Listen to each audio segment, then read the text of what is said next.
Welcome to my patio. It seems a good place on a day like this to give the first of two talks on constructivism. As most of you probably know, constructivism emerged as a paradigm in international relations in the 1980s and 90s and really gathered steam in the aftermath of the end of the Cold War, in part because it appeared to largely discredit neorealism, and more importantly, the questions that now seem to be important for those people involved in studying international relations had to do with conflicts and issues which were very much identity related or identity driven. Realism and liberalism, or Marxism for that matter, did not seem to provide adequate insight into these issues. People turned to constructivism.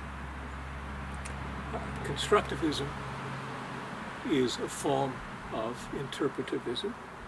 In earlier talks, I've discussed at quite some length the nature of interpretivism and its assumptions, so I won't do that again. If you're interested, please look at one of the earlier videos on this subject. I will only note that it has diverse roots, constructivism. It is an offshoot of German historicism and Max Weber's attempt to build on that and on its antagonists, the Austrian economic empirical school. It draws on Friedrich Nietzsche and as well on the linguistic turn. In international relations, the three fathers of the constructivist paradigm, all of whom wrote powerfully compelling books in the 1990s, were Fritz Craddockville, Nick Onuf, and John Ruggie. I won't discuss their works individually, though I do recommend them to you to read if you haven't, but rather I want to elaborate what I see as the basic assumptions of constructivism and where it directs our attention. The first of these assumptions is stated very nicely by the title of Nick Onuf's book, A World of Our Making. The point is, the world isn't out there, but rather is created by our concept, our behavior, our practices, our expectations. To study the world, we have to study the people who act within it and who not only create it, but who are constantly recreating it. It is an evolving process. It evolves because human beings, unlike electrons, are reflexive. They think about what's happened. They act in slightly different ways. Over time, things change. Sometimes this can be done very slowly. I'm old enough, alas, to have entered university in the 1950s, where men wore hats to class as well as ties and jackets in universities. It was customary to doff your hat when a woman passed. It's hard to look back on this process and take it all seriously, but it was deeply embedded in a set of practices that on a daily basis reaffirm the different status of men and women and also the kind of relationship that they should have. Well, very gradually this changed. It changed in part because men stopped wearing hats. And they stopped wearing hats because President Kennedy, the radical event of not wearing a hat to his inauguration. This either encouraged or enabled other people to follow. If the practice became uncomfortable for some, The easy way to solve it was not wearing a hat. It was also customary to hold doors for women. Well, we haven't done away with doors, but we have done away with the practice, so much so that if you were to hold a door for a woman in a Western country today, you'd probably receive the kind of opprobrium that you would have when I was a student for not holding a door. So social practices like language can change imperceptibly but dramatically over the course of time. And sometimes these changes can be more dramatic. One need only look in the last 10 years at the phenomenal social revolution that's occurred in the West with regard to the acceptance of homosexuality and same-sex marriage. Something that was taboo, illegal in some places, practiced under the table, is now not only out in the open and tolerated, but seen increasingly as one of the many norms of social behavior. A huge, dramatic change. This is all due to how people behave. The examples I gave you are bottom-up change, that individuals changed and then enough people followed, and it ultimately became recognized in the courts, and court decisions then facilitated further change. There's also top-down social change. Montesquieu tells a famous story of Peter the Great. Whether it's true or not, I have no idea, that he wanted men to stop shaving their beards and to give up caftans and adopt Western dress. Toward this end, he bribed courtesans to only bestow their favor on men without beards. And very quickly, a change in practice occurred, or so it is alleged. Now, we have reflexivity, therefore, as the second major assumption of constructivism and as the principal engine for social change. It follows from this, if we think about international relations, that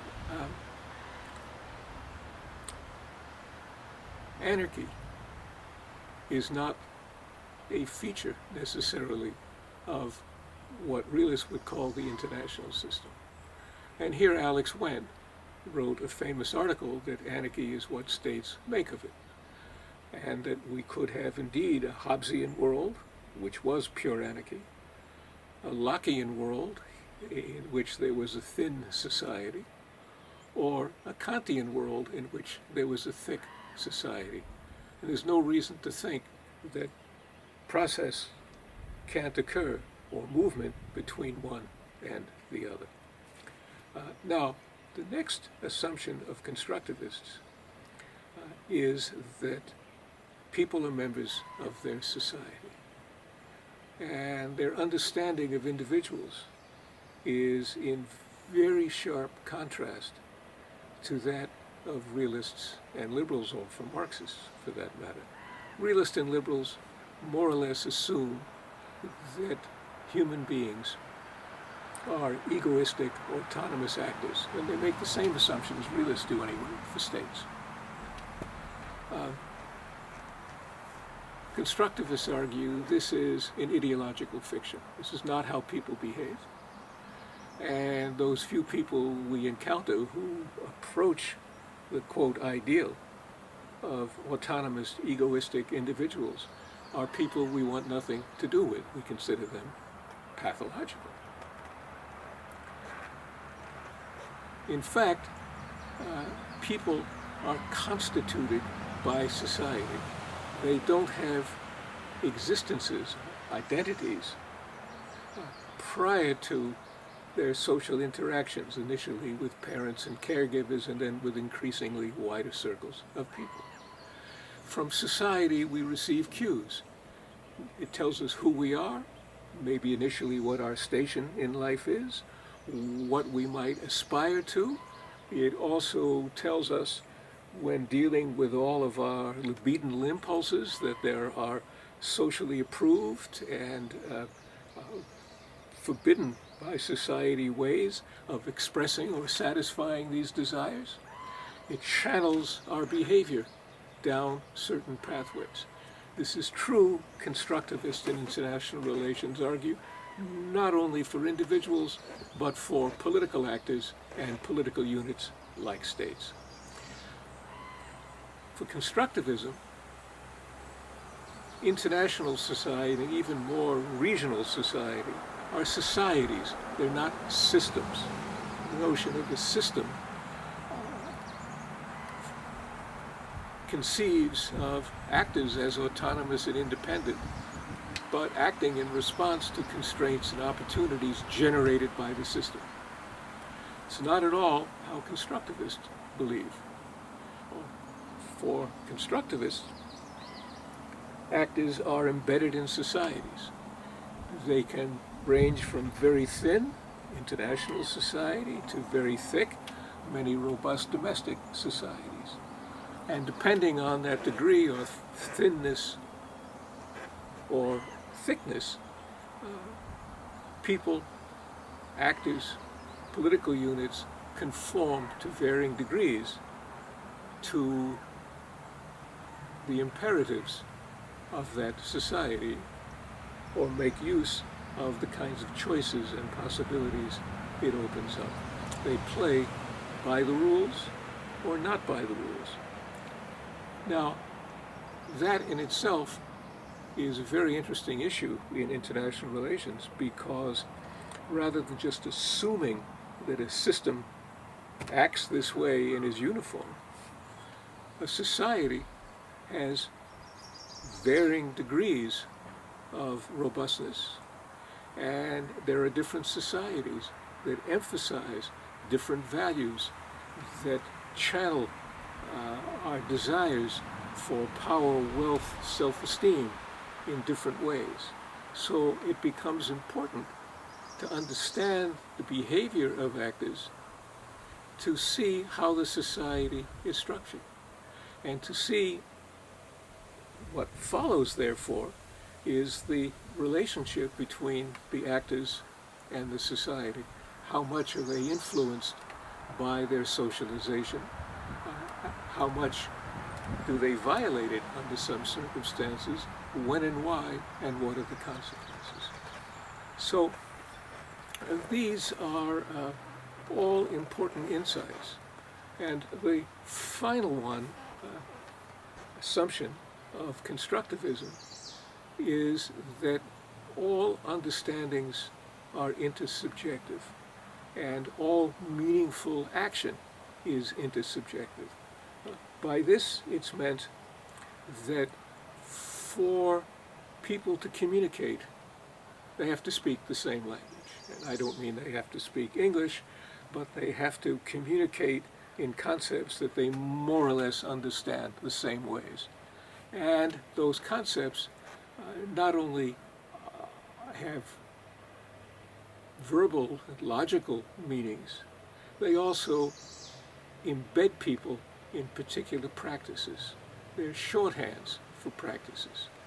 So intersubjective understandings extend from simple language on the one hand to the conditions that govern behavior among political actors on the other. There is, at the moment, within the constructivist movement, a development called the practice turn. And I'll be giving actually an interview with one of its leaders in due course. But the practice turn examines the ways in which actors are embedded and given meaning by these practices, and the consequences of that for international relations. So these are the fundamental assumptions of constructivism, and I want today to offer two further thoughts. The first pertains to Alexander Wendt's social theory of politics. I'm sure some of you may have been surprised when I mentioned the founders of Constructivism and didn't mention his name. I did that deliberately. It was not an oversight. I don't think Alex Wendt qualifies as a constructivist. I believe, moreover, that he describes himself as a liberal these days. If you look at his book, the first half of it is a very long epistemological, ontological discussion that brings him around to a position of philosophical realism, and we'll talk about that another time, which is the antithesis of constructivism. It assumes that things have properties independent of actors, like markets, and that human nature, for example, is a thing with properties. Alexander Wendt's actors in international relations, his id and ego, have identities before they interact. This is an oxymoron for constructivists. Identities only develop in the course of interaction with others and either reflection about it or taking aboard in a habitual way the behavior and values of others. Alexander Wendt believes that actors have the potential of creating, as I noted, Hobbesian, Lockean, or Kantian worlds. But once they do so, they seem to get locked into them. This, too, is a violation of fundamental constructivist assumptions. Wendt's later writings suggest that what he really is a structural liberal. He is very much taken by neorealism and neoliberalism. He wants a parsimonious theory, one that in the end he believes inevitably will lead to a liberal state. I rarely push my own works in these discussions, but I would claim that my cultural theory of international relations, published in 2008, is the first and perhaps the only general constructivist theory of international relations. It assumes that states, like people, pursue security, wealth, honor/self-esteem. The importance of these varies over time and from society to society, and the particular construct or relative importance of these three ends has very significant, if not deterministic, implications for cooperation, conflict, and risk-taking. I try to make the case in a series of case studies. But I bring up the book here only to suggest that it is in the tradition of constructivism, which focuses, again, on the interaction between the individual and his or her society, but the ways in which that changes through the interaction of individuals and society. In my next talk on constructivism, I will offer a critique. Thank you very much.